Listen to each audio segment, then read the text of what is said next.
Hello மக்களே! எல்லாரும் எப்படி இருக்கீங்க? நலமா இருக்கீங்களா? இன்னைக்கான ஒரு சூப்பரான மூவி பார்த்தரலாமா? இப்ப ஸ்டார்ட்டிங்லே பார்த்தோம் அப்படின்னா வந்துட்டு, 1960ல தூத்துக்குடியில நடந்த மாதிரி தான் ஒரு விஷயத்த காட்டுறாங்க.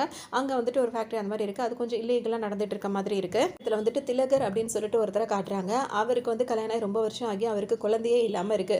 அப்போ வந்து திடீர்னு ஒரு மாரி வெடி சத்தம் மாதிரி பக்கத்துல கேட்கவும், அங்க போய் அவங்க பார்க்குறாங்க. அங்க பார்க்கும்போது ஒருத்தவங்க இறந்து போயிருக்காங்க. அவங்க பக்கத்திலேயே வந்துட்டு ஒரு குழந்தை ஒண்ணு இருக்கிறத 2 பேரும் பார்ப்பாங்க. இன்னும் இவங்களுக்கு குழந்தை ரொம்ப வருஷமா இல்ல பார்த்தீங்களா? அதனால ஒரு குழந்தை இந்த மாதிரி இருக்கவும் டக்குன்னு அத தூக்கி அவங்க கையில வச்சுக்கிறாங்க. யாரு? திலகரோட ஒய்ஃப். உடனே அவர் என்ன சொல்றாருன்னா, யார் என்னன்னே தெரியாது. ஒரு தகுதி தராதரம் இல்லாம நீ பாட்டுக்கு தூக்கி கையில வச்சுட்டுருக்க அப்படி இப்படின்னு சொல்லிட்டு சத்தம் போடவும், அவங்க என்ன சொல்றாங்கன்னா, நம்மளுக்கு கல்யாணம் ஆகி இத்தன வருஷம் ஆகுது. இது கடவுளா குடுத்த குழந்தை அப்படி இப்படின்னு சொல்லவும், அவரால எதுவும் சொல்ல முடியல. அப்புறம் அந்த குழந்தைய தூக்கி பார்க்கும்போது, அந்த கிருஷ்ணர் இருக்காருல்ல, அவருடைய அந்த சிம்பல் மாதிரி இருக்கும் பார்த்தீங்களா? அந்த மயில் இறகு மாதிரி. அது வந்துட்டு அது ஒரு மச்சமாவே ஹீரோக்கு இருக்கிறத பார்ப்பாங்க. கடவுளோட ஆசி பெற்ற குழந்தையா தான் இருக்கும். அந்த குழந்தைய நம்ம தான் வளர்க்கணும். அப்படிதான் அப்படின்ற மாரி அவங்க பிடிவாதமா இருக்கவும், இவரால வேற எதுவும் செய்ய முடியல. சரின்னு சொல்லிட்டு ஒத்துக்கிறாரு. இப்ப வீட்டுக்கு அந்த குழந்தைய தூக்கிட்டு வராங்க. வரும்போது பார்த்தீங்கன்னா, அந்த குழந்தைக்கு இப்ப பேர் வைக்கிற ஃபங்ஷன்லாம் இருக்கும்ல, அது பண்ணணும்னு சொல்லும்போது, அந்த திலகர் இருக்கார்ல, அவருக்கு வந்து சுத்தமா இதுல விருப்பமே இல்ல. இந்த குழந்தைக்கு தூக்கிட்டு வந்தது, பேர் வைக்கிறதுலாம் விருப்பமே இல்ல. வேற வழி இல்லாம அவர் அதெல்லாம் வந்துட்டு இப்ப பண்ணுவாங்கல்ல, ஐயர்லாம் கூப்பிட்டு பண்ணுவாங்கல்ல, அந்த மாரி விஷயங்களெல்லாம் செய்றாரு. அப்படி வந்து பேர் வைக்கிறதுக்காக அந்த ஃபங்ஷன் அந்த இதுல வந்துட்டு அந்த ஐயர் வரார்ல, அவர் வந்துட்டு பார்த்துட்டு என்ன சொல்வாருன்னா, இந்த குழந்தை வந்து ரொம்பவே உங்களுக்கு லக்கான குழந்தை, ரொம்ப அதிர்ஷ்டமான குழந்தை அப்படி இப்படின்னு சொல்வாரு. அப்படினாலும் இவர் வந்து அந்த குழந்தை மேல பிரியமா இருப்பாரான்னு பார்த்தா, அப்படியும் இருக்க மாட்டாரு அவரு.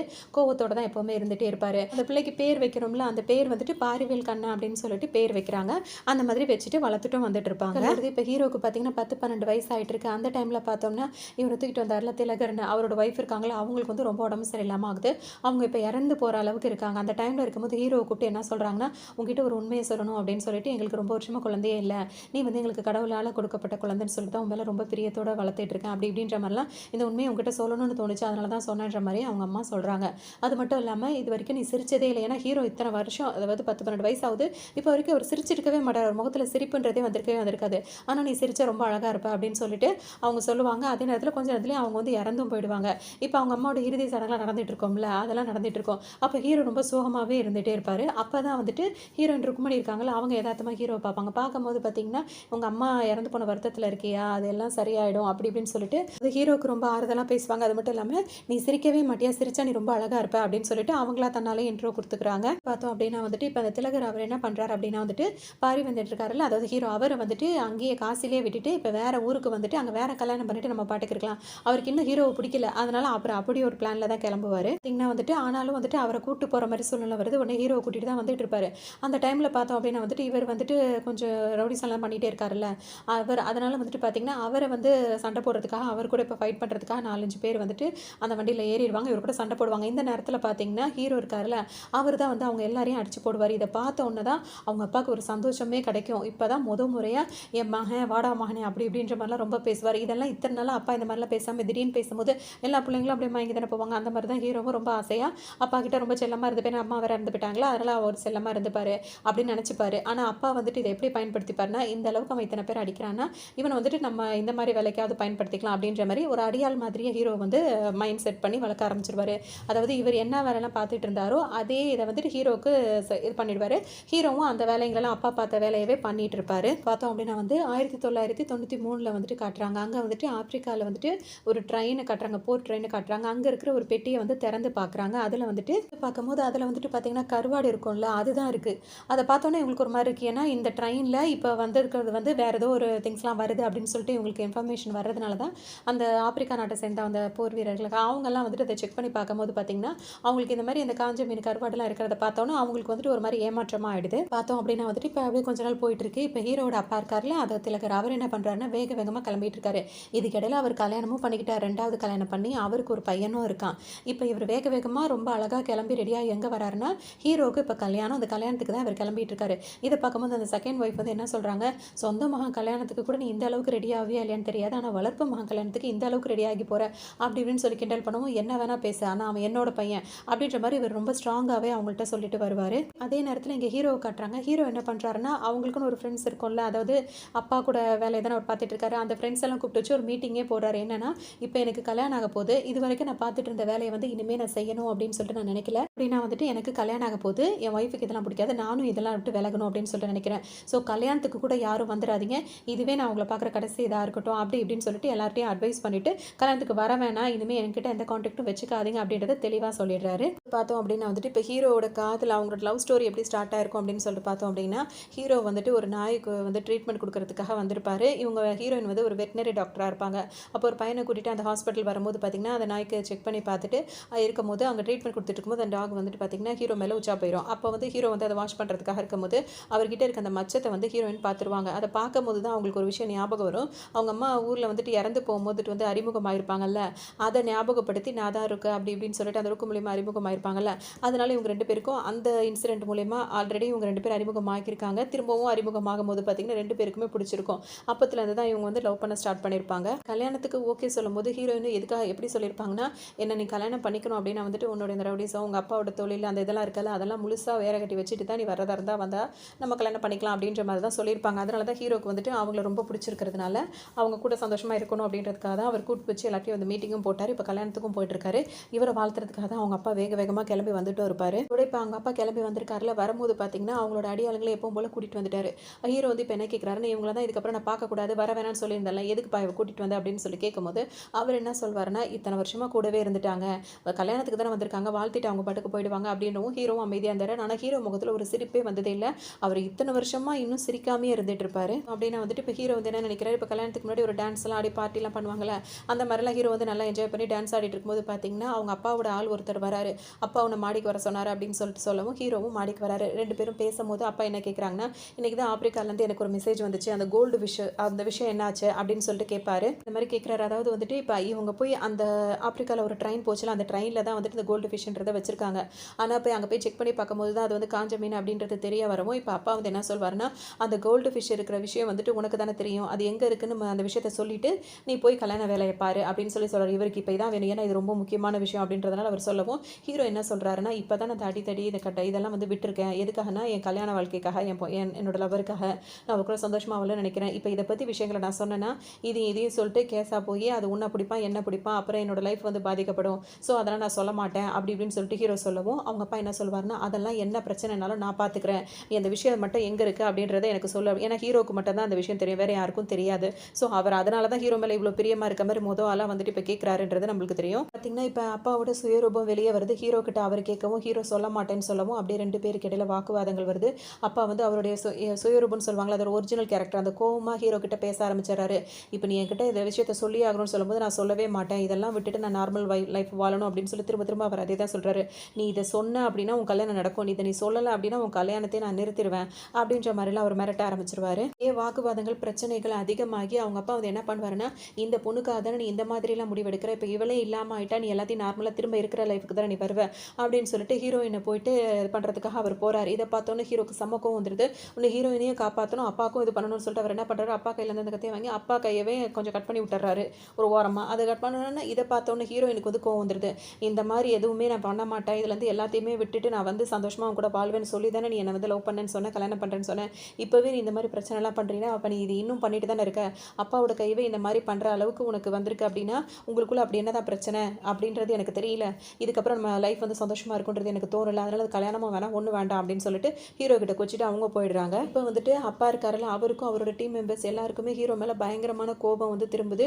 ஏன்னா அந்த கோல்டு ஃபிஷ் இருக்கிறத சொல்ல மாட்டேங்கிறான்னு சொல்லிட்டு அவங்களுக்கு கோவம் செம்மையாக வருது. இதே நேரத்தில் அந்த அந்த அப்பா இருக்காருல்ல, ஹீரோட அப்பா, அவருக்கு ஒரு ஹெட் இருக்காரு. அவர் யாருன்னு சொல்லிட்டு பார்த்தா பிரகாஷ் ராஜ் இருக்காருல்ல, அவர் தான். அவர் இன்னும் கொஞ்சம் ப்ரெஷர் பண்ண ஆரம்பிச்சாரு இவரை. அதாவது சொல்லணும் அப்படின்னா வந்துட்டு இவர் வந்துட்டு ஒரு பதவியில் இருக்கக்கூடியவராக இருப்பார். அதாவது இந்த மாதிரி பிஸ்னஸ்லாம் அதாவது பண்ணும்போது எந்த பிரச்சனையும் வராமல் பாதுகாக்கிறதுக்காக அவர் அந்த மாதிரி இருப்பார். மேற்பார்வையில் இதெல்லாம் பண்ணிட்டு இருக்கிறது ஹீரோட அப்பா. அப்படி தான் இவங்க பண்ணி, அதாவது அவங்களுக்குள்ள அக்ரிமெண்ட் அப்படி தான் இருக்கும். பார்த்தோம் அப்படின்னா வந்துட்டு ஹீரோ வந்துட்டு அதே கல்யாண மண்டபத்திலே உட்காந்துட்டு இருக்காரு. ரொம்பவே ஹீரோ நினச்சி ரொம்ப ஃபீல் பண்ணிட்டு இருக்காரு. எதெல்லாம் நம்ம பண்ணக்கூடாதுன்னு நினச்சோமோ அதெல்லாம் நம்ம பண்ணுற மாதிரி வந்துடுச்சு அப்படின்னு சொல்லிட்டு ரொம்பவே அவர் ஃபீல் பண்ணிட்டே இருக்காரு. அதே சமயத்தில் இப்போ போலீஸ்காரங்க வந்துட்டு ஹீரோவை அரெஸ்ட் பண்ணுறாங்க. ஹீரோவை அரெஸ்ட் பண்ணி கூட்டிகிட்டு போகும்போது பார்த்தீங்கன்னா ஹீரோட அப்பா வந்து போலீஸ்காரங்கள்ட்ட என்ன சொல்கிறாருன்னா, இந்த பாரிவேல் கண்ணன் வந்துட்டு ஜெயிலில் வந்து சந்தோஷமாக இருந்துடவே கூடாது, அவன் முடிஞ்ச அளவுக்கு அவனுக்கு பிரச்சனையை அதிகமாக கொடுத்துட்டே இருங்க, அவனை டார்ச்சர் பண்ணிகிட்டே இருங்க அப்படின்னு சொல்கிறாங்க. சொல்லும்போது அவங்களும் அதுக்கு தகுந்த மாதிரி நடந்துக்கிறாங்க. அப்போ அவர் என்ன சொல்வாருன்னா, அவன் வந்து செத்து போயிடக்கூடாது, அவன் உயிரோட தான் இருக்கணும், ஆனால் அவனுக்கு டார்ச்சர் மட்டும் பயங்கரமாக இருக்கணும் அப்படின்னு சொல்கிறாங்க. அதனாலேயே அவருக்கு இன்னும் கொஞ்சம் அதிகமாகவே டார்ச்சர் கொடுக்குறாங்க. அடுத்த இவர் வாயிலேருந்து வந்தவொன்னு பார்த்தீங்கன்னா, அவர் கோல்டு ஃபிஷ் எங்கே இருக்குன்னு சொல்கிற வரைக்கும் அவனை விடாதீங்க அப்படின்ற மாதிரி சொல்லவும் இவங்களும் எவ்வளோ டார்ச்சர் பண்ணுறாங்க. ஹீரோவுக்கு பயங்கரமாக இருக்குது. அதாவது ரொம்ப டார்ச்சர் பண்ணுறதுன்னு நான் அடிக்கிறது, கண்டபடி பேசுறது கொள்றதுன்னு பயங்கரமாக இருக்குது. ஆனால் ஹீரோவுக்கு அவ்வளோக்கும் வருது. ஆனால் அவரை கட்டுப்படுத்திக்கிறாரு. யாரையும் அவர் திரும்பவும் அடிக்க மாட்டேங்கிறாரு. திரும்ப இந்த வார்த்தையும் அவர் சொல்கிறதும் கிடையாது. என்ன காரணம் அப்படின்னு சொல்லிட்டு பார்த்தோம்னா அவரோட லவ் தான். திரும்ப இதே மாதிரி பண்ணிட்டு இருந்தோம், அதுவும் ஜெயிலில் பண்ணிட்டு இருந்தோம்னா ஆயுசுக்கும் நம்ம வந்து ஜெயிலில் இருக்க மாதிரியே போயிடும். அதனால் நம்ம இங்கே இருக்கணும், இங்கேருந்து இங்கே இருக்கிற மாதிரி ஆயிடுச்சுன்னா நம்ம லவ் வந்து சக்ஸஸ் ஆகாது. ஸோ அவளுக்கும் இது பிடிக்காது. நம்ம அவ கூட சேரணும் அப்படின்னா யார் மேலேயும் நம்ம கை வைக்கக்கூடாது, இதை நம்ம பொறுத்து இருந்து தான் போகணும் அப்படின்னு சொல்லிட்டு ஹீரோவும் அப்படியே அமைதியாகவே அந்த இடத்துல கடந்து வராரு. இடத்துல பார்த்தீங்கன்னா கொஞ்ச நாளுக்கு அப்புறமா வந்துட்டு இப்படியே நாட்கள் ஓடிட்டே இருக்கு. ஹீரோட ஃப்ரெண்டு மூலியமா இப்போ ருக்மணி எங்கே இருக்காங்க அப்படின்ற விஷயம் அவருக்கு தெரிய வருது. ஒரு ஃபோட்டோ லெட்டர் மூலியமா வந்துட்டு அவருக்கு வந்துட்டு இவ்வளோ நாளாக நீ வந்து கஷ்டப்பட்ட, இதுக்கப்புறம் நீ இந்த கஷ்டப்படக்கூடாது அப்படின்ற மாதிரி ஹீரோக்கு தெரியவும் இப்போ என்ன பண்ணுறாரு, இப்போ ருக்மணி இருக்க இடம் தெரிஞ்சிச்சுல்ல, இதுக்கப்புறம் அவங்களை யார் யாரெல்லாம் என்னென்ன டார்ச்சர் பண்ணாங்களோ அவங்க எல்லாரையும் பயங்கரமாக ஹீரோ வந்து திரும்ப அடிக்க ஆரம்பிச்சிடுறாரு. அடிச்சுட்டு அது மட்டும் இல்லாமல் இப்போ இவர் பண்ணுற இதில் வந்துட்டு அந்த போலீஸ்காரங்களே வந்துட்டு இவருக்கு வந்துட்டு பயப்படுற மாதிரி அந்த மாதிரிலாம் வந்து மாறிடுறாரு ஹீரோ. பார்த்தீங்கன்னா வருஷ கணக்காக ஆகிடுது, அதுவும் 5 வருஷம் ஆகிடுது. ஹீரோ சும்மா இல்லாமல் அந்த ஜெயிலே வந்துட்டு தன்னால் முடிஞ்ச அந்த கலைகளை சண்டை போடுறது அதுன்னு ஏகப்பட்ட விஷயங்களை வந்து கற்றுக்கிட்டே வராரு. ஒரு பக்கம் அவங்க அப்பா வந்து டார்ச்சர் இந்த மாதிரி பண்ண முடியல, ஏன்னா ஹீரோ திரும்ப அடிக்கிறாருன்னு தெரிஞ்சிருச்சு. ஆனாலும் அவருக்கு எப்படிலாம் கேட்டால் சொல்லுவாரோ அந்த மாதிரிலாம் வந்து அந்த கோல்டு ஃபிஷ் விஷயத்தை வந்து கேட்டுக்கிட்டே தான் இருக்காங்க. போலீஸ்காரங்களும் வந்துட்டு இப்போ ஹீரோ எந்த தொந்தரவும் பண்ணுறதில்ல. இன்னொரு பக்கம் ஹீரோவும் சரி அவரோட ஃப்ரெண்டுங்களும் சரி ருக்மணி இருக்கிற இடம் வந்து கரெக்டாக தெரியல, அதனால் அது இன்னும் தெரிஞ்சுக்கணும் அப்படின்னு சொல்லிட்டு தேடிட்டு தான் இருப்பாங்க. பார்த்தோம் அப்படின்னா வந்துட்டு இப்போ பிரகாஷ் ராஜ் இருக்காருல்ல, அவர் வந்துட்டு ஹீரோவோட அப்பா வந்து பார்க்க வராரு. பார்த்தவர் வந்து என்ன சொல்கிறாருன்னா, அந்த கோல்டு ஃபிஷ் விஷயம் வந்து எத்தனை நாள் உனக்கு இன்னொன்று டைம் கொடுக்குறது, எவ்வளோ நாள் ஓடிடுச்சு அப்படின்னு சொல்லிட்டு கேட்கவும், எவ்வளோ கேட்டாலும் அவன் சொல்ல மாட்டேங்கிறான்னு சொல்லிட்டு இவர் சொல்லவும், இது என்ன நம்ப சொல்கிறியா, இந்த மாதிரி வந்துட்டு ஆப்பிரிக்காக்காரங்கிட்ட எவ்வளோ பணம் வாங்கியிருக்கோம் தெரியுமா அந்த கோல்டு ஃபிஷ்க்காக, அதை மட்டும் நம்ம இப்போ கொடுக்குறோன்னு வச்சுக்கோங்க, அவன் கிட்ட மாட்டிட்டு நம்ம கதையவே அவன் முடிச்சிருவான், ஞாபகம் வச்சுக்கோ அப்படின்ற மாதிரி அவர் ஒரு பக்கம் இவரை மிரட்டிட்டு போறாரு. இப்போ இதே நேரத்தில் வந்துட்டு ஹீரோக்கு வந்துட்டு ஹீரோயின் வந்து எங்கே இருக்காங்க அப்படின்ற விஷயம் தெரிய வருது.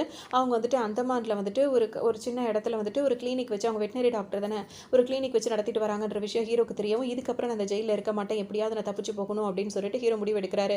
அதுக்காக அவர் என்ன பண்ணுறாருன்னா, அந்த ஜெயிலில் அவருக்கு தெரிஞ்ச ஆள் இருக்காருல அவர்கிட்ட சொல்லிட்டு, அந்த கோல்டு ஃபிஷ் விஷயம் தானே உங்களுக்கு தெரியணும், அதை நான் உங்களுக்கு சொல்கிறேன், அதனால் நான் இங்கே வெளியேறதுக்கு நீங்கள் ஹெல்ப் பண்ணிங்கன்னா அதை நான் சொல்கிறேன் அப்படின்ற மாதிரி சொல்லவும், அவர் ஹீரோக்கு வந்து ஹெல்ப் பண்ணி கொடுக்குறாரு. ஹீரோ வந்து வெளியே வர போகிறாரு அப்படின்ற விஷயத்தை வந்துட்டு அங்கே உள்ள ஆளுங்களே வந்துட்டு ஹீரோட அப்பா இருக்காருல அவருக்கு சொல்லிடுறாங்க. அவருக்கு இன்னும் கொஞ்சம் கோவம் வருது. அவர் என்ன பண்ணுறாரு, ஹீரோ வெளியே வரும்போது அவர் அட்டாக் பண்ணணும்னு சொல்லிட்டு அவர் ஆளுங்களெல்லாம் ரெடி பண்ணி அனுப்புறாரு. ஹீரோ இப்போ என்ன பண்ணுறாருன்னா, அதுக்கு ஜெயிலில் அவர் சும்மா இல்லை நிறைய விஷயங்கள் கற்றுக்கிட்டாருல, அதை எல்லாத்தையும் மொத்தமாக கொண்டு வந்து இங்கே காட்டவும் அவங்களெல்லாம் அடிச்சு துவசம் பண்ணிட்டு அங்கேருந்து கிளம்பிடுறாரு. ஹீரோ வந்துட்டு இப்போ அந்தமானுக்கு போய் ஆகணும். அதுக்கு இப்போ யாரை பார்க்கணும் என்ன ஆகுதுன்னு அவர் முடிவு யோசிக்கும் போது பார்த்தீங்கன்னா ஜெயராம் தான் அவருக்கு ஞாபகம் வராரு. ஜெயராம் வந்துட்டு ஒரு சிரிப்பு டாக்டர் அப்படின்னு சொல்லலாம். எதுக்காகனா இப்போ ஜெயிலில் உள்ள கைதிங்கெல்லாம் சிரிக்காமல் சோகமாக இருப்பாங்கல்ல, அவங்களுக்குலாம் வந்துட்டு இந்த மாதிரி நிறைய விஷயங்கள் சொல்லி அவங்கள சிரித்து சந்தோஷமாக வச்சுக்கிறதா இவரோட வேலையாக இருக்கும். அப்படி தான் வந்துட்டு இப்போ ஹீரோ வந்துட்டு ஒரு தடவை ஜெயிலில் இருக்கும்போது இவர் பார்க்க வந்திருப்பாரு. எல்லாரையுமே நல்லா சிரிக்க வச்சிருப்பாரு. ஆனால் ஹீரோவை மட்டும் இவரால் சிரிக்க வைக்க முடியாது. அவர் ஹீரோ சோகமாக இருக்கிறத இவர் பார்த்துருப்பாரு. இப்போ இவரை மூலியமாக வந்துட்டு நம்ம ஏதாவது ஏற்பாடு பண்ணி நம்ம அந்தமானுக்கு போகணும் அப்படின்னு சொல்லிட்டு ஹீரோ முடிவு பண்ணுவார். இந்த மாதிரி பேசும்போது தான் வந்து அவர் அதாவது ஜெயராம் வந்து ஹீரோ வந்து கிண்டல் பண்ணும்போது அந்த டைமே வந்து இவர் ஜெயராமோட அட்ரஸ் வந்து ஹீரோ வாங்கி வச்சிருப்பாரு. இப்போ அவரை தான் போய் பார்க்க போறாரு. அவர் அப்படியே தூக்கிட்டு வந்துடுறாரு. தூக்கிட்டு வந்துட்டு ஜெயிலில் அவர் பட்ட கஷ்டங்கள் எல்லாத்தையுமே அவருக்கு சொல்றாரு. அது மட்டும் இல்லாமல் இந்த மாதிரி அந்தமான்ல என்னோட காதல் இருக்கா அப்படி இப்படின்னு சொல்லவும், அதுவும் இல்லாமல் உங்களோட ஐடியில தான் நான் வந்துட்டு அங்கே போகணும்னு நினைக்கிறேன் அப்படின்ற மாதிரி சொல்றாரு. ஏன்னா இவர் தனியாக இப்போ போக முடியாதுல்ல, அதனால இதெல்லாம் சொல்லவும் அவரும் யோசிக்கிறாரு. இப்போ போடுற பிளான் வந்து என்னவா இருக்கும்னா, ஹீரோ தான் டாக்டர், அந்த ஜெயராம் இருக்காருல்ல அவர் தான் வந்து கம்பவுண்டர் அப்படின்னு சொல்லிட்டு பேசி வச்சுக்கிட்டு இப்படி தான் பிளான் அப்படின்னு சொல்லிட்டு இவங்களோட சேர்த்து இன்னொரு ஆள் 3 பேருமா சேர்த்து இப்போ அந்தமான் வந்து இறங்குறாங்க. என்னதான் இப்படிலாம் பிளான் பண்ணிட்டு அங்கே போய் இறங்கினாலும் இப்போ அங்கே உள்ள ஆளுங்கெல்லாம் கேட்பாங்களே, நீங்கள் யார் என்ன இதுன்னு கேட்கும்போது, நாங்கள் வந்து டாக்டர் இந்த ஊரில் உள்ள மக்களுங்களோட நலனுக்காக அவங்களுக்காக நாங்கள் வந்திருக்கோம் அப்படி இப்படின்னு ஹீரோ சொல்கிறாரு. அங்கே ஒரு கிளினிக் மாதிரி வச்சு நடத்திட்டே இருக்காரு. இதே நேரத்தில் ஹீரோயின் எங்கே இருக்காங்க அப்படின்றதையும் தேடிக்கிட்டு இருப்பாரு. இப்போ ஹீரோக்கு ஒரு வழியாக ஹீரோயின் இருக்கிற இடமும் தெரிஞ்சிருச்சு, அவங்க எங்கே கிளினிக் வச்சிருக்காங்கன்னு தெரிஞ்சிருச்சு. நேரடியாக போய் பேசினா வந்து கண்டிப்பாக பேச மாட்டான்றது அவங்களுக்கு தெரியும், ஏன்னா கோவமாக இருப்பா. ஸோ என்ன பண்ணலாம் அப்படின்னு சொல்லிட்டு பார்த்தீங்கன்னா, ஒரு முயல் குட்டியை தூக்கிட்டு ட்ரீட்மெண்ட்டுக்காக போகலாம் அப்படின்ற மாதிரி வருவார். வந்த நேரத்தில் ஹீரோயினை பார்த்தோன்னே என்ன சொல்வாருன்னா, நான் வந்து என்னை மன்னிச்சிரு, நான் பண்ணது தப்பு தான், இப்போ நான் நிறைய திருத்திக்கிட்டேன், நான் ஜெயிலில் இருக்கும்போது நிறைய விஷயங்களை கற்றுக்கிட்டேன், இதுக்கப்புறம் நான் வந்து எந்த பிரச்சனைக்கு போக மாட்டேன், என்னை நம்பு என் கூட வா அப்படின்ற மாதிரிலாம் கூப்பிடுவார். அப்போ ஹீரோயின் என்ன சொல்லுவாங்கன்னா, உன்னால் நான் நிறைய கஷ்டப்பட்டுட்டேன், நிறையவே அழுதுட்டேன், முடிஞ்சால் இந்த ஊர் மக்களை சிரிக்க வைக்கப்பாரு அப்படின்னு சொல்லிட்டு அவங்க போயிடுவாங்க. ஹீரோயினியே இப்படி சொல்லுவாங்க அப்படின்னு சொல்லிட்டு பார்த்தோம்னா, அந்த ஊர் மக்கள் இருக்காங்களா அவங்க சிரிச்சதே கிடையாது, இது வரைக்கும் அவங்களுக்கு சிரிப்பே வந்ததே கிடையாது. ஏன் அப்படின்னா அவங்கெல்லாம் ஒரு அடிமைத்தனத்தில் இருக்காங்க. அடிமைத்தனம் அப்படின்னும் போது ஒரு பயத்திலே இருப்பாங்கல்ல, எந்த நேரம் என்ன நடக்க போதோ அப்படின்ற ஒரு பயமும் பதட்டமும் இருக்கும் போது சிரிப்பு வராதுல்ல, அப்படி தான் அந்த மக்கள் இருக்காங்கன்றது தான் ஹீரோயின் வந்து இப்படி சொல்லியிருப்பாங்க. ஹீரோவும் இதை புரிஞ்சுப்பார். எதனால அந்த மக்கள் இப்படி இருக்காங்கன்றதும் அவருக்கு இப்போ தெரியாது. ஆனால் எப்படியாவது ஹீரோயினுக்காக இதை நம்ம செஞ்சுட்டோம் அப்படின்னா அவன் மனசு மாறும் அப்படின்ற மாதிரி ஹீரோ நினைப்பாரு. இங்கே இருக்க மக்கள் ஏன் இப்படி இருக்காங்க, அடிமைத்தனத்தில் இருக்காங்க அப்படின்னு சொல்லிட்டு பார்த்தோம் அப்படின்னா, அங்கே ஒருத்தர் இருக்காரு, நாசர் இருக்காருல, ராபர்ட் வேல் அப்படின்னு சொல்லிட்டு அவர் இருக்காரு. அவர் தான் வந்து அப்போ உள்ள பிரிட்டிஷ் காலத்திலேருந்தே அவர் வராரு போல் அந்த மாதிரி இருந்துட்டு இந்த மக்களை வந்துட்டு லப்பர் ஃபேக்ட்ரிலாம் இருக்கும் பார்த்தீங்களா, அந்த மாதிரி ஒரு இதை வச்சுட்டு இவங்களெல்லாம் அடிமை பண்ணிட்டு இருக்கிறதுல அவருக்கு ஒரு சந்தோஷமாக இருந்துட்டு இருக்கு. பார்த்தோம் அப்படின்னா வந்துட்டு இப்போ மக்களும் வந்து பார்த்திங்கன்னா, அவங்களுக்கு வந்துட்டு சாப்பாட்டுக்கு, வேலைக்குன்னு எதுவுமே இல்ல. ஸோ இவர சார்ந்து தான் அந்த ராபர்ட் வேல சார்ந்து தான் அவங்கலாம் இருக்க வேண்டியதா இருக்கு. அதனால வந்துட்டு அவங்களுடைய தினசரி வாழ்க்கைக்காகவே இவர்கிட்ட அடிமைகளா இருக்கிறதுனால, அவங்களுக்கு சிரிப்புன்றதே தெரியல அப்படின்றது தான் இருக்கு. ஹீரோவ பொறுத்தவரைக்கும் இப்ப இந்த விஷயம் என்னன்னு தெரியல. ஹீரோ எப்படி இந்த ஊர் மக்களுக்கு அறிமுகமாகியிருக்காரு, அது மட்டும் இல்லாம ஹீரோயினுக்கும் அவர் எப்படி அறிமுகமாகியிருக்காருன்னா, இதுவரைக்கும் நான் நெறைய கஷ்டப்படுத்திட்டேன் எல்லாரையும். அதனால எல்லாரையும் சிரிக்க வைக்கணும் அப்படின்றதுக்காக நான் அதாவது ஸ்மைல் தெரபிஸ்ட் அப்படின்ற மாரி நான் மாறி வந்திருக்கேன் அப்படின்ற மாரிலாம் ஹீரோ சொல்லியிருப்பாரு ஹீரோயின் கிட்ட. இப்ப இந்த ஊர் மக்கள எப்படியாவது நம்ம சிரிக்க வைக்கணும் அப்படின்ற பிளான் தான் ஹீரோக்கு இருக்கும். இருக்கும்போது ஹீரோயின் அப்பப்போ என்ன பண்றாங்க அப்படின்றத நோட்டம் விட்டுட்டே தான் ஹீரோ இருந்துட்டே இருக்காரு. அப்ப அவங்க டாக்டர் தானே, அவங்க கிட்ட ட்ரீட்மெண்ட் பண்றதுக்காக ஒரு ஆள் என்ன பண்ணிடுறான், ஒரு விலங்க வந்து இது மாரி அத ஹார்ம்ஃபுல்லா ட்ரீட் பண்ணிட்டு, அத கொண்டு வந்து ட்ரீட்மெண்ட் பண்றதுக்காக கூட்டிட்டு வரான். ஹீரோயின் கேட்கிற கேள்விக்கெல்லாம் அவன் இறக்க முடக்கா பதில் சொல்றதும், அவங்கள அசிங்கப்படுத்துற மாரி கொஞ்சம் எக்ஸ்ட்ரா வார்த்தைகள் பேசுற மாரி அவன் பேசுறான். இதனால வந்துட்டு ஹீரோ இதெல்லாம் கேட்கவும் அவருக்கு செம்ம கோவம் வருது. உடனே இப்ப என்ன பண்றாரு, ஹீரோயின் இல்லாத நேரமா பார்த்து அந்த மாரி பேசினார்ல, அவர போட்டு பாடாப்படுத்தி எடுத்துறாரு. அதாவது அடி அடின்னு போட்டு அடிச்சு எடுத்துறாரு. இவர் மறுநாளே பார்த்தீங்கன்னா, தலையில எண்ணெய் தேய்ச்சு வலிச்சு வாரி வந்து ஹீரோயின் கிட்ட சாரி கேட்கிற அளவுக்கு நின்னு பேசுறாரு. மொத நாள் இப்படி பேசினவன் இந்த நாள் இப்படி மாறி இருக்கானே அப்படின்ற மாரி இப்ப ஹீரோயினும் வந்து ஆச்சரியமா பார்ப்பாங்க. இல்லாம வந்துட்டு ஹீரோயின் கிட்ட வந்துட்டு சாரியும் ஹீரோ கேட்க சொல்லியிருப்பாரு. அதனால இவர் போயிட்டு சாரி கேட்பாரு. அதாவது அந்த ஹீரோயின் கிட்ட சாரி கேட்கும்போது ஹீரோயின அடிச்சு சாரி கேட்க வச்சாரு அப்படின்ற விஷயத்தெல்லாம் சொல்லாம, இந்த மாரி விலங்குகள வந்து இந்த மாரி துன்புறுத்தக்கூடாது. இப்படிதான் அதுங்க மேல பிரியமா நடந்துக்கணும் அப்படின்னு இந்த மாதிரி எனக்கு யாருமே இதுவரைக்கும் சொன்னதே கிடையாது. ஹீரோ வந்து அந்த மாதிரி சொன்னதுனால தான் நான் இந்த அளவுக்கு திருந்திட்டேன். என்ன மன்னிச்சிடுங்க அப்படி இப்படின்னு பேசவும், ஹீரோயினுக்கு இப்ப ஹீரோ மேல தனி மரியாதையே வர ஆரம்பிச்சிரும். பார்த்தோம் அப்படின்னா வந்துட்டு இப்ப ஹீரோயினுக்கு எப்படி தோணுதுன்னா, இப்ப ஹீரோ மேல ஒரு நல்ல அபிப்பிராயம் வர்றதுனால, ஒருவேளை அவன் எல்லா பழக்கத்தையும் உண்மையிலேயே மாத்திக்கிட்டான் போல இருக்கு. அப்ப இனிமே நம்ம அவங்க கூட சேர்ந்து வாழலாம் அப்படின்ற மாரி ஒரு சின்ன சின்னதா அவங்களுக்குள்ள தோண ஆரம்பிக்குது. இதே நேரத்துல வந்துட்டு ருக்மணி வந்து இந்த இடத்துல தான் இருக்காங்க அப்படின்னு சொல்லிட்டு ஹீரோவோட அப்பாவுக்கு தெரிய வருது. அப்ப ருக்மணி அங்க இருக்கா அப்படின்னா வந்துட்டு பாரிவேல் கண்ணனும் வந்துட்டு அங்க தான் இருப்பான் அப்படின்னு சொல்லிட்டு இவர் முடிவு பண்ணிடுறாரு. இந்த பக்கம் பார்த்தோம் அப்படின்னா வந்துட்டு இந்த மக்களை வந்து அடிமைப்படுத்திட்டு இருக்காங்கல்ல, அவருக்கு ஒரு பையன் இருக்காரு. அவரும் வந்து அப்பாவுக்கு சப்போர்ட்டா வந்துட்டு இந்த மக்கள் வந்து குடும்பப்படுத்துறதுல அடிமைப்படுத்துறதுல ரொம்பவே அவர் ரொம்ப ஆர்வமா இருந்துட்டே இருக்காரு.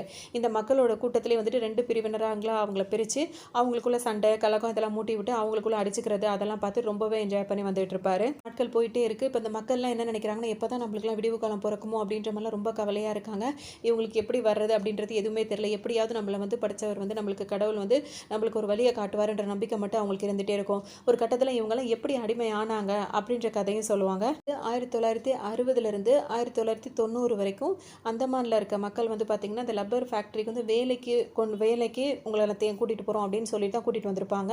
அப்பத்துலேருந்தே அவங்கள வந்து அடிமைப்படுத்த ஆரம்பிச்சிருப்பாங்க. அவங்கலாம் வந்தது வேலைக்காக தான் வந்திருப்பாங்க. இந்த மாரி வேலை தேடி வந்த இடத்துல வந்துட்டு அடிமை ஆயிட்டாங்க. இப்ப இந்த மக்கள்லாம் சேர்ந்து என்ன பண்றாங்கன்னா வந்துட்டு, அவங்களுக்கான கடவுள் வந்து தன்னை வந்து காப்பாத்த வருவாங்க அப்படின்னு சொல்லிட்டு, தங்கத்தால வந்துட்டு அதெல்லாம் அவங்க ரெடி பண்ணி வச்சுக்கிறாங்க ஒரு பக்கம். எப்படியாவது அந்த கடவுள் நம்மள ஒரு நாள் காப்பாத்த கண்டிப்பா வருவாரு அப்படின்னு சொல்லிட்டு, அப்படின்னு சொல்லிட்டு பார்த்தோம் அப்படின்னா வந்துட்டு, அங்க வந்துட்டு தங்கத்தால வந்து அந்த இதெல்லாம் ரெடி பண்ணி வச்சிருக்காங்களா, அதுக்கு வந்து சூடம் வைக்கிறதுக்காக இந்த அப்பா இருக்காருல்ல, அப்பாவும் மகனும் சேர்ந்து அடிமை பண்ணிட்டு இருக்காங்களா, அவர் பையன் வந்துட்டு இதை நான் வைக்கிறேன் அப்படின்னு சொல்லிட்டு வைக்கும்போது பார்த்தீங்கன்னா, அங்க உள்ள மக்கள்லாம் வந்து என்ன சொல்லிடுறாங்கன்னா, இது வந்து கடவுள் விஷயம். அது மட்டும் இல்லாம அந்த கிருஷ்ணரோட அவதாரம் இருக்கிறவங்க தான், அந்த குழந்தை தான் வந்துட்டு கண்டிப்பா இதெல்லாம் பண்ணணும், நீ பண்ணக்கூடாது அப்படின்னு சொல்லவும், அவங்களுக்கு பிறந்துட்டு இருக்க குழந்தைங்க எல்லாரையுமே வந்துட்டு இந்த குழந்தைய வந்து அதை பண்ணிடக்கூடாதுன்னு சொல்லிட்டு எல்லாரையும் எப்படி டார்ச்சர் பண்ணுவாரோ அதே மாதிரி இந்த ஆள் வந்துட்டு அந்த குழந்தைங்களையும் அந்த மாதிரிலாம் டார்ச்சர் பண்ணிட்டு இருப்பாரு. போயிட்டு இருக்கும்போது ஒரு கட்டத்தில் வந்துட்டு அந்த அப்பா இருக்காருல்ல, அறிமுகப்படுத்திட்டு இருக்காரு அந்த நாசர், அவருக்கு வந்துட்டு ஹீரோ பத்தின விஷயங்கள் தெரிய வருது. இவர் வந்துட்டு டாக்டரும் கிடையாது, இவர் எந்த இதுவுமே கிடையாது, இவன் வந்து நம்மளை ஏமாத்திட்டு இருக்கான் அப்படின்ற மாதிரி ஒரு சூழ்நிலையில் அவர் கண்டுபிடிச்சிட்டு ஹீரோயின் கிட்ட வேணும்னே ஹீரோயினை பார்க்க தான் அவர் வந்திருக்காரு, அவங்கள பிரிச்சு விடணும் அப்படின்னு சொல்லிட்டு என்ன பண்றாருன்னா, ஹீரோ கோவப்படுற மாதிரி ஒரு சுச்சுவேஷன் ஏற்படுத்தி விட்டுறாரு. ஹீரோ பார்த்தீங்கன்னா அந்த கோவத்தை கண்ட்ரோல் பண்ண முடியாம அங்க இருக்கவங்களெல்லாம் அடிச்சு துவசம் பண்ணிடுறாரு. இதை எல்லாத்தையும் ஹீரோயின் பார்த்துறாங்க. அவங்க என்ன நினைக்கிறாங்கன்னா, அப்ப இவன் இன்னும் திருந்தவே மாட்டான்ல, இவனை நம்பி நம்ம தான் ஏமாந்துட்டு இருக்கோம் அப்படின்னு சொல்லிட்டு அவங்க திரும்ப ஃபர்ஸ்ட்ல இருந்து கோவப்பட ஆரம்பிச்சிடுறாங்க. ஹீரோக்கு ரொம்ப மனசு கஷ்டமா போயிடுது. உடனே ஹீரோயின் கிட்ட போய் பேசுறாரு.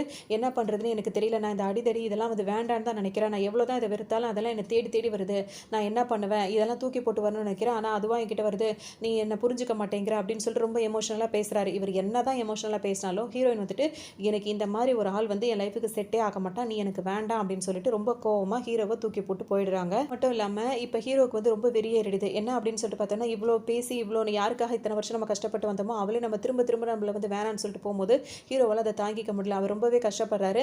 இதை வந்துட்டு அந்த கிங் மைக்கேல் இருக்காருல்ல, அவர் வந்துட்டு பயன்படுத்திக்கிறாரு. அவரோட டீம்லாம் வந்துட்டு ஒரு ஆள் வச்சிருக்காங்க, அதாவது நிறைய பேர் இருக்காங்க. அதுல ஒரு ஆளவே ஹீரோ வந்துட்டு சேர்த்துக்கிறாரு. ஹீரோவும் அதுல போய் ஜாயின் பண்ணிக்கிறாரு. ஹீரோயின் மேல கோவத்துல திரும்ப இந்த வேலையெல்லாம் அவர் ஈடுபட ஆரம்பிக்கிறாரு. ரெண்டாவது வந்துட்டு அப்படின்னா வந்துட்டு இப்போ இவங்கெல்லாம் இருக்காங்கல்ல, இப்போ இந்த ஃபாரினர்ஸ்லாம் சேர்ந்து ஒரு கூட்டமாக இருக்க மாதிரி இங்கே இருந்துட்டு இருப்பாங்க. இவங்க வந்துட்டு இந்த மக்களோட சேர்ந்து போட்டி போடுறது, அதில் வந்துட்டு நிறைய மக்களும் வந்துட்டு பார்த்தீங்கன்னா அங்கே இருக்கிறவங்க சில பேர் வந்து சண்டை போடுவாங்கல்ல, அவங்களோட இதை காப்பாற்றிக்கணும் அப்படின்றதுக்காக. ஹீரோக்குன்னு அந்த மக்களை பற்றி எதுவுமே தெரியாது. ஸோ அவர் இந்த சைடு இருக்கிறதுனால நிறைய பேர் வந்துட்டு ஒத்த ஆளாக இருந்துக்கிட்டு நிறைய பேர் அடிதடி அதெல்லாம் பண்ணிட்டு அவர் ஜெயிச்சிட்டு இருப்பாரு. இதெல்லாம் வந்து அந்த கோவத்தில் கோவத்தில் செய்கிறாரு. ஹீரோயின் மேலே உள்ள கோவத்தில் பண்ணுறாரு. இப்போ இந்த போட்டிலாம் முடிஞ்சது. போட்டி முடிஞ்சதுக்கு அப்புறமா போட்டி போட்டாங்களா அவங்களெல்லாம் வந்து முடிச்சு கட்டிடணும். ஆனால் ஹீரோ வந்துட்டு சண்டைனா சண்டையாக தான் இருக்கணும், அவங்களாம் இது மாதிரி பண்ண வேண்டாம் அப்படின்னு சொல்லவும், உன்னால் முடியலன்னா அப்போ நான் பண்ணுறேன் அப்படின்னு சொல்லிட்டு அந்த வில்லனோட பையன் இருக்காருல்ல அவர் எல்லாரும் இந்த மாதிரி பண்ணிடுறாரு. ஹீரோ இதில் எதுவும் சொல்ல முடியலன்னா அவங்க டீமில் தான் அவர் இருக்காரு. ஸோ இதில் வந்துட்டு ஹீரோ ஜெயிச்சிட்டாரு. அதனால பெரிய பார்ட்டிலாம் போகுது. அதில் ஹீரோ வந்து நல்லா ட்ரிங்க்ஸ் பண்ணிட்டு இஷ்டத்துக்கும் புலம்பிட்டுலாம் இருந்துட்டு இருப்பாரு. ஹீரோ கூட வந்துட்டு அவரோட அப்பா இருக்கா, அதாவது அந்த பையன் இருக்கார்ல கிங் மைக்கேல், அவர் வந்து ரொம்ப க்ளோஸாக இருக்கிறத பார்த்தோன்னே அந்த பையனோட அப்பாவுக்கு வந்து சுத்தமாக பிடிக்காது, நாசருக்கு வந்து சுத்தமாக பிடிக்காது. ஏன் உன்னோட தகுதி என்ன, நீ எதுக்கு இவன் கூட போய் இவ்வளோ ஃப்ரெண்ட்ஷிப் வச்சிருக்க, இந்த மாதிரிலாம் இருக்கா அப்படின்னு சொல்லி கேட்கவும் அவர் என்ன சொல்வார், நான் என்ன ரொம்ப பிரியத்தில் பேசிகிட்டு இருக்கேன் நினச்சிட்டு இருக்கேன், எனக்கு வந்து அந்த கோல்டு ஃபிஷ் விஷயம் வந்து தெரியும், அது இவனுக்கு மட்டும் தான் தெரியுன்றது எனக்கு தெரியும், அதனால தான் நான் அவங்க கூட பழகிட்டு இருக்கேன் அப்படின்ற மாதிரி அவர் சொல்லுவார். இப்போ அந்த கோல்டு ஃபிஷ் இருக்கிற இடத்த மட்டும் ஹீரோ வந்து சொல்லிட்டாருன்னா அதில் வர பணத்தை வந்து நம்ம ஒத்தால அடிச்சுட்டு நம்ம பாட்டுக்கு போயிட்டே இருக்கலாம், இன்னும் கொஞ்சம் நம்ம பிஸ்னஸை வந்து டெவலப் பண்ணலாம் அப்படி இப்படின்னு சொல்லிட்டு அவர் சொல்லவும், ஓ அதை தெரிஞ்சுக்கிறதுக்காக தான் ஹீரோ கூட ஃப்ரெண்டாக இருக்கே அப்படின்னு கேட்கவும், ஆமாம் வேறபடி அவன் கூட நான் உண்மையாக ஃப்ரெண்டாக இருக்கேன் அப்படி இப்படின்னு அவர் பேசவும் அவருக்கு இப்போ தான் ரொம்ப சந்தோஷமாக இருக்குது. ஸோ அப்படின்னு வந்துட்டு ஹீரோ அப்படியே ட்ரிங்க்ஸ் பண்ணிட்டு அப்படியே புலம்பிக்கிட்டு அந்த கடற்கரையோரமாக இருக்காரு. அந்த இடத்துல வந்து ஹீரோவை அடிக்கிறதுக்காக சில பேர் திரும்பவும் வராங்க. அவர் என்ன பண்ணுறாரு, ஒரு கட்டத்தில் வந்துட்டு இந்த கடலுக்குள்ளே போகிற மாதிரி இருக்குது. அதில் போகும்போது தண்ணிக்குள்ளே இருக்கும்போது அவரோட வளர்ப்பு அம்மாவை பார்க்குற மாதிரி பார்க்குறாரு. அது அவருக்கு என்னமோ தெரியல, அவருக்கு அவங்க தோன்றாங்க. அவங்க என்ன சொல்கிறாங்கன்னா, இந்த மக்களை வந்து நீ தான் காப்பாற்றணும், உன்னோட அம்மா வந்து உன்னை விட்டு எங்கேயும் போகல அப்படின்ற மாதிரிலாம் கன்ஃபியூஸ் பண்ணுறாங்க. ஹீரோக்கு இப்போ இது ஒன்றுமே புரிய மாட்டேங்குது. இப்போ ஹீரோ வந்து பார்த்தீங்கன்னா இப்போ கரைக்கும் வந்தார். வந்தவொன்னு பார்த்தீங்கன்னா என்னை அடிக்கணும்னு தானடா எல்லாம் வரீங்க அப்படின்னு சொல்லி நினைக்கிறாரு, பேசுகிறாரு, கத்துறாரு. ஏன்னா இப்போ இவர் அடிக்க வர்றது யாருன்னா அந்த அடிமை மக்கள்லாம் இருக்காங்களா அவங்க தான். ஏன்னா இவங்க 2 டீமாக பிரிஞ்சு தானே சண்டைலாம் போட்டுட்டு இருக்காங்க, அவங்கள காப்பாற்றிக்கிறதுக்காக அவங்க போராடிட்டு இருக்காங்க. அப்போ ஒன்று ஹீரோ வந்து கோவமாக வந்துட்டு இப்போ என்ன அடிக்கணும் அவ்வளோதான் வாங்கடா பார்த்துடலாம் அப்படின்னு சொல்லிட்டு அவர் சட்டையெல்லாம் கழட்டிட்டு சண்டைக்கு ரெடி ஆகுறாரு. அப்போ தான் ஹீரோ கிட்ட இருக்க அந்த மச்சத்தை அந்த மக்கள் வந்து பார்த்துறாங்க. பார்த்த உடனே இந்த மாதிரி இவர் தான் வந்துட்டு அவங்க எதிர்பார்த்துட்டு இருந்த அந்த ஆளா, ஸோ அவரை வந்துட்டு கடவுளாகவே அவங்க வந்துட்டு எல்லாரும் நினைக்க ஆரம்பிக்கிறாங்க. இப்போ நம்மளை எதுக்காக இப்படிலாம் கடவுளாக நினைக்கிறாங்க அப்படின்னு சொல்லிட்டு ஹீரோ யோசிக்கும் போது ஒரு ஃப்ளாஷ்பேக் வந்து சொல்கிறாங்க. ஹீரோ வந்து ஆக்சுவலாக அவர் பிறந்தது வந்து இந்த இடத்துல தான் அவர் பிறந்திருப்பார். அப்போ வந்துட்டு அந்த இப்போ இங்கே பிறக்கிற குழந்தைங்களெல்லாம் வந்துட்டு இன்னொருத்தவங்க வந்துட்டு இப்படி பண்ணிகிட்டே இருக்காங்களா, ஏன்னா வந்துட்டு அந்த யாருக்கு அந்த சிம்பிள் அதாவது மச்சம் இருக்குல்ல அது அவங்க தான் வந்துட்டு இவங்களுக்கு அந்த அவங்க எதிர்பார்த்துட்டு இருக்க ஆள் அவங்க இருக்கக்கூடாதுன்றதுனால தான் அந்த அப்பா மகன் சேர்ந்து இந்த மாதிரிலாம் பண்ணிட்டு இருக்காரு. ஸோ இந்த மாதிரி உனக்கு எதுவும் ஆகிடக்கூடாது அப்படின்றதுக்காக தான் நான் தான் வந்து நீ பிறந்ததுக்கப்புறம் தூக்கிட்டு போய் உன்னை கொண்டு போய் அங்கே வச்சேன் அப்படின்னு சொல்லிட்டு அந்த ஊர் மக்கள் சொல்லுவாங்க. அப்போ தான் வந்துட்டு இவங்கக்கிட்ட அந்த வளர்ப்பு அப்பா கிட்ட அம்மா கிட்ட வந்து ஹீரோ கிடச்சிருப்பாரு. அதனால தான் நீ வந்து அங்கேருந்து மிஸ் ஆகிட்ட அப்படி இப்படின்னு சொல்லவும் ஹீரோக்கு இப்போ விஷயம் என்ன அப்படின்றது எல்லாமே புரிஞ்சிடும். ஆனால் இது மாதிரி ஒரு இருக்கிற நேரத்தில் இப்போ ஹீரோக்கு எல்லா விஷயம் தெரிஞ்சது, அந்த மக்களை எப்படியாவது நம்ம காப்பாற்றி ஆகணும், ஏன்னா எல்லாமே நம்ம மக்கள் அப்படின்றது ஹீரோக்கு இப்போ புரிஞ்சிருது. ஸோ அவங்களுக்காக அவர் ஸ்டாண்ட் பண்ணுறாரு. இன்னொரு பக்கம் அவரோட அப்பா இருக்காருல்ல அவர் என்ன பண்ணுறாரு, ஹீரோயினை வந்து லாக் பண்ணி வச்சிருக்காரு. நீ இந்த கோல்டு ஃபிஷ் விஷயத்தை சொல்லலை அப்படின்னா ஹீரோயின் இருக்க மாட்டா அப்படின்னு சொல்லிட்டு ஹீரோ மிரட்டுறாரு. இப்போவும் ஹீரோ வந்துட்டு அந்த வில்லன் இருக்காருல்ல, அதாவது பையன் வில்லன் அவரோட ஃப்ரெண்ட்ஷிப்பில் தான் இருந்துட்டு இருப்பாரு. இவரும் பார்த்தீங்கன்னா வந்துட்டு இப்போ ஹீரோக்காக வந்துட்டு ஹீரோயினை காப்பாற்றுற வேலைங்களை ஈடுபடுறாங்க. அதில் நிறைய பேர் இறந்து போகிறாங்க, அப்படிலாம் நடந்துட்டு இருக்கு. இப்போ என்ன வேணால் பண்ணலாம், இப்போ ஹீரோவையும் இது மாதிரி முடிச்சு காட்டலாம். ஆனால் அவங்க ஹீரோ மேலே பிடிக்காமே பழகிட்டு இருக்காங்க. எதுக்காக அப்படின்னா வந்துட்டு ஹீரோவுக்கு மட்டும் தான் அந்த கோல்டு ஃபிஷ் விஷயம் தெரியுதுல்ல, அதனால எப்படி நம்ம தெரிஞ்சுக்கிற வரைக்கும் இவர் எதுவும் பண்ணக்கூடாது அப்படின்ற நோக்கத்துக்காக ஹீரோ எதுவும் பண்ணாமையும் அவருக்கு ஃபேவரட்டாக என்ன நடக்கணுமோ அதை நடத்திட்டு இருப்பாங்க. இப்போ ஹீரோட அப்பாவை வந்து அவராலையும் இப்போ ஹீரோ ஒன்றும் பண்ண முடியல, ஏன்னா அந்த கோல்டு ஃபிஷ்க்காக அவராலையும் இப்போ ஹீரோ எதுவுமே பண்ண முடியாமல் இருக்காரு. ஒரு கட்டத்தில் ஹீரோயினையும் காப்பாற்றி கூட்டு போயிடுறாங்க. இப்போ திரும்பவும் வந்துட்டு அந்த சண்டை நடக்குது. அதாவது இந்த டீமுக்கும் அதாவது இந்த வில்லன் இருக்காருல்ல அவங்களும் அந்த அடிமையாக இருக்காங்களா அந்த மக்களுக்கும் இடையில சண்டை நடக்குது. இப்போ ஹீரோ வந்துட்டு இவங்களோட ஆளாக தான் இருந்துட்டு இருக்காரு. ஹீரோ இப்போ என்ன சொல்கிறாருன்னா, இப்போ போன தடவை தான் இந்த மக்களுக்கு எதிராக நான் இருந்து சண்டை போட்டேன், இப்போ நான் அவங்கள ஒரு ஆளாக நின்றுட்டு இவங்க கூட சண்டை போட போகிறேன் அப்படின்னு சொல்லிட்டு சொல்லவும் இப்போ அவங்களால என்ன சொல்கிறதுனே தெரியல. சரின்னு சொல்லிட்டாங்க. இப்போ அந்த போட்டியும் ஆரம்பிக்குது. ஹீரோ வந்துட்டு திரும்பவும் ஒத்த ஆளாக இருந்துக்கிட்டு அவங்க சைடில் உள்ள ஆளுங்க எல்லாரையும் போட்டு பொழந்து எடுத்துகிட்டு இருப்பாரு. என்ன அப்படின்னு சொல்லிட்டு பார்த்தீங்கன்னா, இப்போ இந்த போட்டி முடிச்ச உடனே வந்துட்டு அவங்கள ஆப்போசிட்டில் இருக்கிறவங்கள வந்துட்டு இவங்கெல்லாம் வந்துட்டு அவர் இல்லாமல் ஆக்கிடுவாங்கல்ல, அந்த மாதிரி இப்போ ஹீரோ என்ன சொல்வாருன்னா, நான் 2 பேரை முடிச்சு கட்ட போகிறேன். அது 2 பேர் யார் அப்படின்னு சொல்லிட்டு பார்த்தோம்னா, ஒன்று இந்த கிங் மைக்கேல், இன்னொன்று அவங்களோட அப்பா அப்படின்ற மாதிரி சொல்லவும் இப்போ கிங் மைக்கேலுக்கு வந்து அந்த பையன் இருக்கார்ல வில்லன் அவருக்கே வந்து செம்ம கோவம் வரும். நான் உன் ஃப்ரெண்டு என்னையவே நீ இந்த மாதிரி பண்ணுறதா இருக்கியா அப்படின்னு சொல்லிட்டு ரொம்ப கோவப்படுவார். அப்போ தான் ஹீரோ வந்து அவரோட ஃப்ளாஷ்பேக்கை சொல்லி அவர் யாருன்றதையும் அப்போ தான் அவங்கள்ட்ட சொல்லுவார். இத்தனை வருஷமாக நாங்கள் தேடிட்டு இருந்த ஆள் நீ தானா, அப்போ வந்து இவரை தவிர வர எல்லாரையுமே அவங்க ஒரு வழி பண்ணிட்டு இருந்திருக்காங்க, அவங்க கண்ணுக்கு தெரியாமல் இப்போ ஹீரோ மட்டும் அவங்க விட்டுட்டாங்கன்றது இப்போ அவங்களுக்கு தெரிய வருது. அப்புறம் இவங்க 2 பேருக்குள்ள சண்டை நடக்குது. இப்போ ஹீரோ வந்துட்டு பார்த்தீங்கன்னா இந்த கிங் மைக்கேல் இருக்காருல்ல அவரை வந்து முடிச்சு கட்டிடுறாரு. இப்போ அவர் இறந்தும் போயிடுறாரு. இதோடு மட்டும் இல்லாமல் இப்போ ஹீரோவும் அந்த ஊர் மக்கள் இருக்காங்களா அவங்க எல்லாரும் சேர்ந்துட்டு அவரோட அப்பாவை தேடி போகிறாங்க. அப்போ அவர் என்ன சொல்கிறாருன்னா, ஒரு இந்த மாதிரி அடிமை மக்கள் கையால் வந்து நான் இறந்து போகக்கூடாது, அதுக்கு நானே இறந்து போயிடுவேன் அப்படின்ற மாதிரி தனக்கு தானே அவர் பண்ணிட்டு அவரும் இறந்து போயிடுறாரு. ஹீரோவை பொறுத்த வரைக்கும் பார்த்தீங்கன்னா ஹீரோயின் சொன்ன விஷயத்தை அவர் செஞ்சுட்டாரு. அந்த கருந்தீவு அப்படின்ற ஒரு இடத்துல இருந்து அந்த மக்கள் எல்லாரையுமே காப்பாற்றிட்டு இப்போ அந்தமானுக்கு ஹீரோ கூட்டிட்டு வராரு. ஹீரோ இந்த மாதிரி செஞ்சதை உடனே ஹீரோயினுக்கு ரொம்பவே அவரை பிடிச்சி போயிருக்கு. ஹீரோயின் ரொம்ப சந்தோஷப்படுறாங்க. இத்தனை நாள் இப்படி இருந்தவன் வந்துட்டு இப்போ இவ்வளோ மக்களை வந்துட்டு காப்பாற்றிருக்கான் அப்படின்னு சொல்லிட்டு ஹீரோயினுக்கு ஹீரோ மேலே வந்துட்டு திரும்ப ஒரு நல்ல அபிப்பிராயம் வருது. ஹீரோவும் இப்போ வந்துட்டு இந்த அப்பா வந்து என்னோட சொந்த அப்பா கிடையாது, என்னோட ஒரிஜினல் அப்பா அம்மா இவங்க தான் அப்படின்ற மாதிரி அந்த ஃப்ளாஷ்பேக் எல்லா விஷயத்தையும் ஹீரோயின்கிட்டையும் சொல்கிறாங்க. இவங்க எல்லாரும் இப்போ அந்த மக்கள்லேருந்து ஹீரோயின் எல்லாரும் சந்தோஷமாக இருக்க நேரத்தில் வந்துட்டு ஹீரோவோட அந்த வளர்ப்பு அப்பா இருக்காருல்ல, அவரும் இன்னொருத்தரும் சேர்ந்துக்கிட்டு இப்போ இந்த மக்களையும் ஹீரோவையும் உண்டுலன் பண்ணுறதுக்காக அவங்க ஒரு பக்கம் கிளம்பி இங்கே வந்துட்டு இருக்காங்க அப்படின்ற விஷயம் இப்போ தெரிய வருது. விஷயம் வந்து ஹீரோக்கு தெரிய வருது. அப்போ அவர் என்ன சொல்கிறாருன்னா, இதுக்கப்புறம் தான் வந்து தரமான சம்பவத்தை நம்ம பார்க்க போகிறோம் அப்படின்ற மாதிரி சொல்லிட்டு ஹீரோயின் கிட்ட ஒரு வாக்கு கொடுக்குறாரு. என்ன அப்படின்னா வந்துட்டு, இதுக்கப்புறம் நான் எந்த அடிதடிக்கும் போக மாட்டேன், எந்த வம்பு தும்பும் பண்ண மாட்டேன், எல்லா எல்லா கெட்ட பழக்கத்தையும் நான் இங்கேயோ இன்னையோட விட்டுறேன் அப்படின்னு சொல்லிட்டு, நான் வந்து உன்னை உண்மையை நேசிக்கிறேன், அந்த காதலோட தான் நம்ம லைஃப் இருக்கும் அப்படி இப்படின்னு சொல்லிட்டு ஹீரோயின் கிட்ட அவர் வந்து வாக்கு கொடுக்குறாரு. வந்துட்டு இப்போ ஹீரோ வந்து ஹீரோயினுக்கு இப்படி வாக்கு கொடுத்துட்டாரு. ஆனால் இப்போ அவங்க அந்த அப்பா இருக்காருல்ல, வளர்ப்பு அப்பா, அவர் வந்துட்டு அவரோட ஆளுங்க எல்லாருமே வந்து ஹீரோயினையும் இவங்களையும் வந்துட்டு ஒரு வழி பண்ணணுன்றதுக்காக வந்துட்டு இருக்காங்க. இப்போ இந்த வாக்கு கொடுத்த நேரத்தில் எப்படி சண்டை சச்சரவு இல்லாமல் எப்படி எல்லாரையும் காப்பாற்றி ஹீரோ இந்த பிரச்சனைலேருந்து வெளியே வந்து ஹீரோயின் கூட சேருவார் அப்படின்னா அது எப்படி இருக்கும் அப்படின்னு சொல்லிட்டு பார்த்தோன்னா, இவங்க எல்லாருமே வந்துட்டு அந்த கண்ணை அதெல்லாம் எடுத்துகிட்டு வராங்களா ஹீரோ இது பண்ணுறதுக்காக. இப்போ இவ்வளோ நாளாக வந்து கோல்டு ஃபிஷ்ஷு சொல்லிட்டு இருந்தாங்களா, அது வந்து ஒரு மீன் கிடையாது, அது வந்துட்டு ஒரு ஒரு வெடிக்கிற மாதிரி அது ஒரு இது தான், ஒரு திங்ஸ் தான்.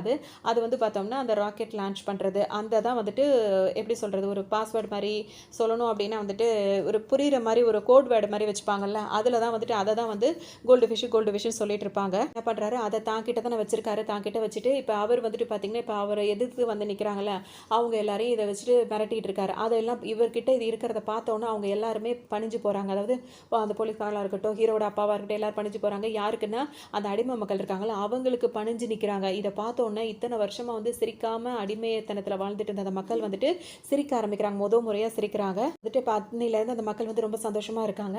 இப்போ ஹீரோயின் பார்த்தீங்கன்னா அவங்க வந்து என்ன சொல்லுவாங்கன்னா, இவ்வளோ வருஷமாக வந்துட்டு இந்த மக்கள் இப்படி இருந்தாங்க, நீ இதுக்கு முன்னாடி என்ன வேணால் பண்ணியிருக்கலாம், ஆனால் இவ்வளோ பெரிய விஷயத்தை நீ செஞ்சிருக்க, உண்மையிலேயே நீ தான் அவங்களுக்கு கடவுள் அப்படி இப்படின்ற மாதிரிலாம் ஹீரோயின் சொல்லுவாங்க. இவர் கையில் தான் இருக்கிறதுனால அப்பாவாலே எதுவுமே செய்ய முடியல, அவங்க ஆளுங்களாலையும் எதுவுமே செய்ய முடியல, இப்படியே போயிட்டே இருக்கு.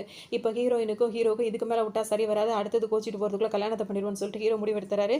உடனே இப்போ ஹீரோயினுக்கும் கல்யாணம் நடக்க போகுது. இப்போ கல்யாணத்தில் எல்லாருமே வந்திருக்காங்க. ஹீரோட அந்த அப்பா இருக்காருல, அவர் கூட இருக்காரு. ஆனால் எல்லாருமே சந்தோஷமாக இருக்காங்க, சிரிக்கிறாங்க. அந்த ஊர் மக்கள்லாம் அவ்வளோ சந்தோஷமாக இருக்காங்க. ஆனால் ஹீரோட அப்பா முகத்தில் இப்போ சிரிப்பே இல்லை. இந்த ஹீரோ என்ன சொல்கிறாருன்னா, அப்பா எப்படியே சோகமாகவே இருக்காருல்ல, அவர் சிரிக்க வைக்கிறதுக்காக ஒரு ஜோக் சொல்லட்டுமா அப்படின்னு சொல்லிட்டு கேட்பாரு. அதாவது அது என்ன ஜோக்காக இருக்கும் அப்படின்னு சொல்லிட்டு பார்த்தோம் அப்படின்னா வந்துட்டு, ஹீரோட அப்பாலாம் அன்றைக்கி வந்துட்டு இந்த மாதிரி ஒரு அடிக்கிறதுக்காக ஆளுங்கள்லாம் கூட்டு வந்திருப்பார்ல, அப்போ நிறைய பேர் சுற்றி நின்றுட்டு இருப்பாங்க ஆப்போசிட்டிமா. அப்போ அத்தனை பேர் வச்சுட்டு இருப்பாங்க, அவங்களை எதிர்க்கிறதுக்காக சில திங்ஸ்லாம் வச்சிருப்பாங்களா, அதில் ஒன்று தான் வந்துட்டு ஒரிஜினல், மற்ற எல்லாமே டூப்ளிகேட் அப்படின்னு சொல்லிட்டு ஹீரோ சொல்லவும், இதை கேட்டு அந்த மக்கள் எல்லாம் இன்னும் கொஞ்சம் சிரிக்க ஆரம்பிச்சிருவாங்க. இப்போ அவங்க அப்பாவுக்கு இந்த அளவுக்கு நம்ம ஏமாந்துட்டோமா அப்படின்ற மாதிரி அவருக்கு இப்போ சிரிக்கிறதா என்ன பண்ணுறதுனே தெரியாது. அந்த மாதிரி சூழ்நிலை தான் முடிச்சிருப்பாங்க. இப்போ இந்த சிரிக்காமல் இருந்த மக்களை வந்து சிரிப்பை வர வச்சு ஹீரோ வந்துட்டு சண்டை சச்சரவு இல்லாமல் இந்த பிளானை வந்துட்டு ஒரு கரெக்டாக போட்டு ஹீரோயினுக்கு பிடிச்ச மாதிரி நடத்திட்டு அவங்களை கல்யாணம் பண்ணிட்டு சந்தோஷமாக வாழ ஆரம்பிக்கிற மாதிரி தான் இந்த படத்தை வந்து முடிச்சிருப்பாங்க. இந்த படம் உங்களுக்கு ரொம்பவே பிடிச்சிருக்குன்னு நினைக்கிறேன். இன்னொரு கதையில் சந்திக்கலாம்.